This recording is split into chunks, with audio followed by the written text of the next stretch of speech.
વાવથરા જિલ્લામાં કૌટુંબિક ભત્રીજાએ કાકાના ડોક્યુમેન્ટ્સનો દુરુપયોગ કરી ખાનગી બેંકમાં બોગસ ખાતું ખોલાવી લાખો રૂપિયાનું ટ્રાન્ઝેક્શન આચાર્યનો ગંભીર કિસ્સો સામે આવ્યો છે। વાવથરા જિલ્લાના લાખણી તાલુકામાં આવેલા લવાણા ગામે રહેતા બળદેવભાઈ ચૌહાણને નાણાકીય લોનની જરૂરિયાત હતી। આ દરમિયાન તેમના જ કૌટુંબિક ભત્રીજા ગોપી સેધા ચૌહાણે લોન અપાવવાના બહાને સિબિલ સ્કોર ચેક કરવા માટે બળદેવભાઈ પાસેથી મોબાઈલ મારફતે તમામ અસલી ડોક્યુમેન્ટ્સ મંગાવી લીધા હતા। જોકે આરોપી ભત્રીજા ગોપી ચૌહાણે કાકાના વિશ્વાસનો અનાદર કરીને આ સરકારી ડોક્યુમેન્ટ્સનો ગેરકાયદેસર દુરુપયોગ કર્યો હતો। આરોપીએ કાકાની જાણ બહાર દિયોદર તાલુકાના ડુચકવાડા ખાતે આવેલી એક ખાનગી બેંકમાં બળદેવભાઈના નામે બોગસ ખાતું ખોલાવી દીધું હતું અને તેમાં ટૂંક જ સમયમાં ₹72 લાખથી વધુ રકમનું મોટા પાયે આર્થિક ટ્રાન્ઝેક્શન કરી નાખ્યું હતું। આ આખા કૌભાંડનો ભાંડો ત્યારે ફૂટ્યો જ્યારે સુરતના પુણે પોલીસ સ્ટેશનમાંથી સાયબર અરજીની તપાસ અને નિવેદન અર્થે ફરિયાદી બળદેવભાઈ પર અચાનક ફોન આવ્યો હતો। આઘાત પામેલા કાકાએ તાત્કાલિક દિયોદર ખાતેની બેંકમાં જઈને તપાસ કરતા પોતાના નામના એકાઉન્ટમાંથી ₹72 લાખથી વધુનો કારોબાર થયો હોવાનું સામે આવ્યું હતું।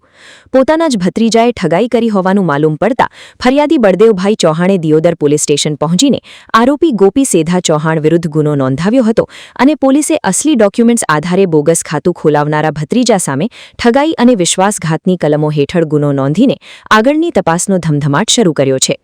મારી સાથે ફ્રોડ થયું છે। ગોપીભાઈ સેધાભાઈ તેમને મારી સાથે ફ્રોડ કરાવરાયું છે। કઈ રીતે ફ્રોડ એણે કર્યું છે, કઈ રીતે કર્યું નથી, મને કાંઈ પણ જાણ નથી।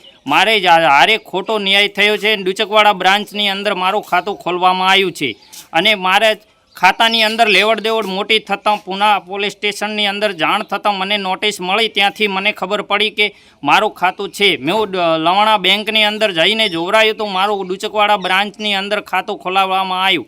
હું ડુચકવાડા બ્રાન્ચની અંદર ગયો તો મારો ખાતું નીકળ્યું। ડુચકવાડા બ્રાન્ચની અંદર મેનેજર કહે છે કે તું આવેલો છે ને તું સહી કરેલ છે। મેં સહી કરી નથી, હું એ બેંકની અંદર ગયો નથી, તો મારી સહી વગર કેવી રીતનું ખાતું ખુલ્યું? મારી કેવાયસી કરાયા વગરનું ખાતું કેવી રીતે ખુલ્યું?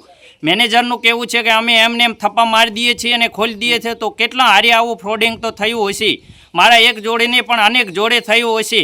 આ ફ્રોડિંગની અંદર દિયોદર પોલીસ સ્ટેશનની અંદર મેં ફરિયાદ દાખલ કરી છે કે મને સારો સચોટથી સચોટ જવાબ મળે અને મને ન્યાય મળે, આવી મારી નમ્ર વિનંતી છે દિયોદર પોલીસ સ્ટેશનની।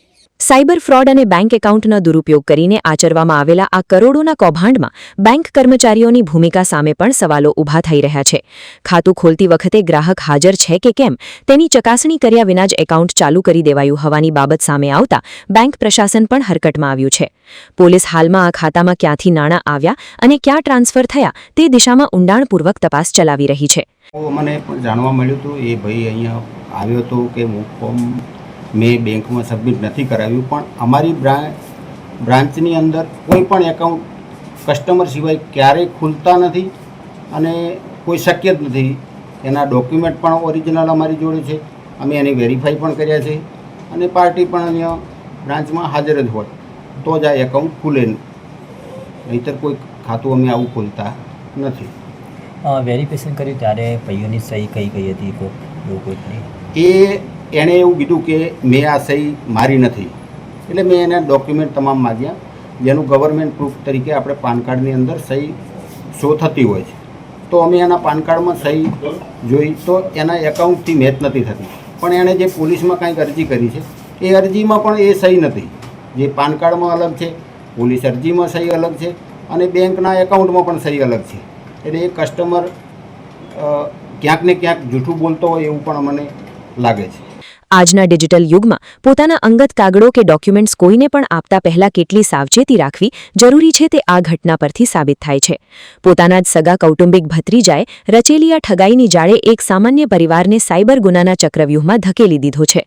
ત્યારે હવે દિયોદર પોલીસ આરોપીની વહેલી તકે અટકાયત કરીને સત્ય બહાર લાવે તે અત્યંત જરૂરી બન્યું છે। Gangaram Thakor, BK news channel, Deodar.